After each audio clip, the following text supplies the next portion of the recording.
pense que tout ce qui est dit, c'est à boire, à avaler. Non. Chaque virgule, chaque point en politique, il faut savoir analyser. Donc pour moi, cette décision j'ai dit cette annonce, parce que pour moi, c'est une annonce. C'est un communiqué conjoint, ça s'arrête là.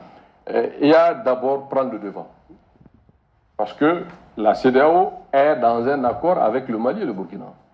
Alors que la transition, deuxième phase, qui a été validée par le peuple malien et proposée que la CEDEAO a acceptée en commun accord, prend fin au mois de mars. Le président devrait être élu selon le calendrier malien en toute souveraineté le 26 mars 2024. Donc, jour pour jour, dans un mois et demi, pas plus. Alors, si à la veille de cela, 2 mois, j'ai rappelé tantôt, le ministre porte-parole du gouvernement, le colonel Maïga, a eu à dire que pour des raisons, quand il a parlé de véhicules pas clés, il ne va pas revenir sur ces détails, mais il a dit en résumé qu'il y aura un léger report.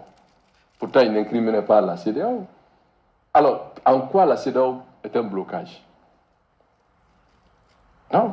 La CEDEAO, juridiquement, ces textes prévoient le retour à l'ordre constitutionnel.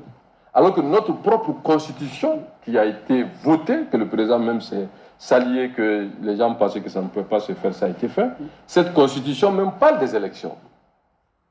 Donc, si parle des élections, alors, quel est le problème de la CEDEAO? La CEDEAO n'est pas une menace sécuritaire, la CEDEAO n'est pas une menace économique. Alors en quoi la CEDEAO pose problème? Je ne vois pas. Donc maintenant, sur le plan politique, c'est là qu'il faut chercher la réponse. Est-ce qu'on est dans une dynamique de faire des élections civiles? Je pense que cette décision donne à tout le monde de comprendre que cette question-là doit être posée. Alors si tel n'est pas le cas, ce bras de fer doit avoir quel résultat a priori?